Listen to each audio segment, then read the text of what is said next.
কোন দেশ বঙ্গোপসাগরে এয়ার বেস করতে চেয়েছে আর চট্টগ্রামে নতুন রাষ্ট্রের প্রস্তাব দিয়েছে, জনগণের কাছে তা পরিষ্কার করার আহ্বান জানিয়েছেন বিএনপির মহাসচিব মির্জা ফখরুল ইসলাম আলমগীর। তিনি বলেন, এটি বাংলাদেশের সার্বভৌমত্বের বিষয়। আর বিএনপির নেতারা বলেছেন, সরকারকে বিদায় করা এখন ফরজ হয়ে দাঁড়িয়েছে। জাতীয় প্রেস ক্লাবে ওলামা দলের আলোচনা সভায় অংশ নিয়ে এসব কথা বলেন নেতারা। আব্দুল আহাদের একটি প্রতিবেদন। বিএনপির প্রতিষ্ঠাতা ও সাবেক রাষ্ট্রপতি জিয়াউর রহমানের ৪৩তম মৃত্যুবার্ষিকী উপলক্ষে জাতীয় প্রেস ক্লাবে আলোচনা সভার আয়োজন করে জাতীয়তাবাদী ওলামা দল। এতে অংশ নিয়ে বিএনপি নেতারা বলেন, দেশ চালাতে ব্যর্থ হয়ে সরকার তারেক রহমানকে নিয়ে কথা বলছে।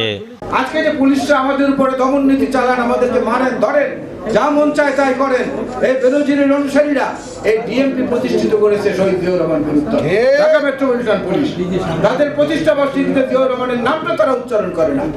ঘৃণা বিদ্বেষ ছড়িয়ে সমাজকে বিভক্ত করা হয়েছে। বেনজিরকে তারা ধরতে পারে না, আবার বলে তার সাথে আমাকে কোনো সম্পর্ক নাই। ওবায়দুল কাদের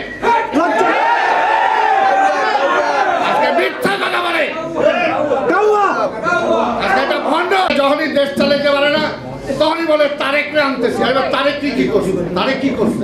প্রধান অতিথির বক্তব্যে বিএনপি মহাসচিব মির্জা ফখরুল ইসলাম আলমগীর অভিযোগ করেন, আওয়ামী লীগের হাতে স্বাধীনতা সার্বভৌমত্ব নিরাপদ নয়। প্রধানমন্ত্রীর উচিত হবে এই মুহূর্তে জনগণের সঙ্গে তার প্রকৃত ব্যাখ্যা তুলে ধরা।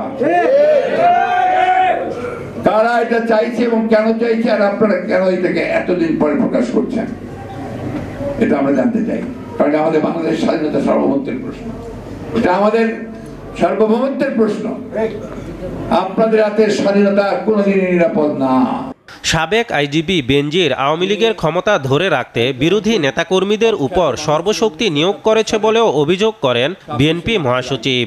হার্লেন স্টোর থেকে ন্যূনতম ২০০০ টাকার পণ্য কিনে আপনিও হতে পারেন লাখপতি। এছাড়াও রয়েছে লক্ষ লক্ষ টাকার নিশ্চিত ক্যাশ ভাউচার।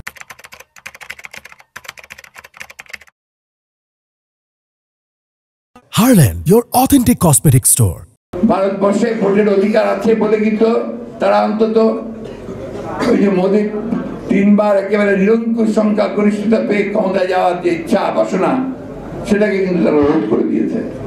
আজকে সব একক সংখ্যা গরিষ্ঠতা তারা পাচ্ছে না।